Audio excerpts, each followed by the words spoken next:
গণতন্ত্র ভিত্তিক কোনো দলই মুসলিমদের নিরাপত্তা নিয়ে ভাবে না। সেক্ষেত্রে আমাদের মুসলিমদের সশস্ত্র বাহিনী থাকা জরুরি নয় কি? বাহ বাহ বাহ বাহ, এইটাই হচ্ছে সন্ত্রাসবাদের শুরু। সন্ত্রাসবাদের শুরু এখান থেকেই। আপনি যদি মনে করেন যে সমাজতান্ত্রিক ভিত্তিক গণতন্ত্র ভিত্তিক অমৌখিক বড় কথা নয়, একটা রাষ্ট্র আছে, রাষ্ট্রপতিকে আপনি মানা জরুরি না, কিন্তু সরে গেছে এটা, দেখেন তো সরে গেছে। হ্যাঁ হ্যাঁ, রাষ্ট্রপতিকে মানা, রাষ্ট্রকে মানা, রাষ্ট্রপতিকে মানা, রাষ্ট্রপ্রধানকে মানা, রাষ্ট্র মানা এক কথা না। বুঝছেন কিনা কথাটা? রাষ্ট্রপ্রধান কাফের হইতে পারে, আপনারা জানেন, কিন্তু রাষ্ট্রের নীতি মানাটা ফরজ, যতক্ষণ পর্যন্ত শরীয়তের মধ্যে থাকে। কথা বুঝছেন?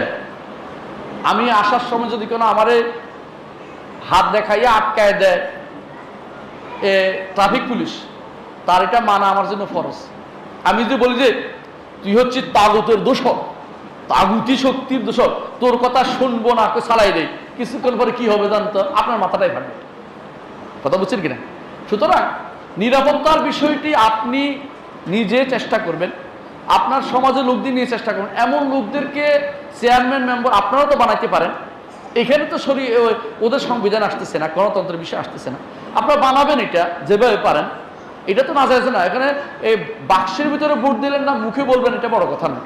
বড় কথা আপনার মতটা যেন এমন লোককে দেন যে লোকটা আপনার শান্তি শৃঙ্খলা প্রতিষ্ঠা করে, এবং এমন লোককে দেন আপনার কাছাকাছি, এদেরকে যেন ভালো মানুষ হয়, এটা তৈরি করেন, তৈরি আপনার ইনশাল্লাহ শান্তি শৃঙ্খলা তৈরি হবে। আপনি আলাদাভাবে এই তৈরি করা, এটা হচ্ছে একটা সশস্ত্র কাজের দিকে এগিয়ে যায়, এটা আপনাকে সেটার মধ্যে দেয় নেই। যদি এমন হয় যেখানে কেউ নাই, আপনি আছেন, ব্যাস পার্থক্য আছে, সরকারি কোনো নিয়ন্ত্রণ নাই, সেখানে আপনাকে দাঁড়াতে হবে।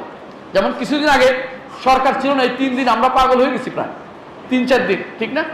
তখন কিন্তু আমাদেরই নিজে দায়িত্ব হয়েছে। যেখানে সরকার নাই, সরকারের কোনো নাই, সেখানে আপনাকে অবশ্যই নিজের মতো করে ব্যবস্থাপনা নিতে হবে। প্রয়োজনে যুবকদের নিয়ে দাঁড়িয়ে যেতে হবে যে না, আমরা আমাদের দেশ রক্ষা করব, আমাদের নারীদের রক্ষা করব, আমাদের ভাইদের রক্ষা করব, এই জন্য আমরা সেখানে দায়িত্বের ভিতরে পড়ে যায়। কিন্তু যেখানে রাষ্ট্র বলে একটা জিনিস আছে, বাহিনী আছে তাদের, সেখানে আপনি আলাদা কোনো বাহিনী তৈরি করতে যাবেন না। এটাই হচ্ছে সন্ত্রাসবাদ।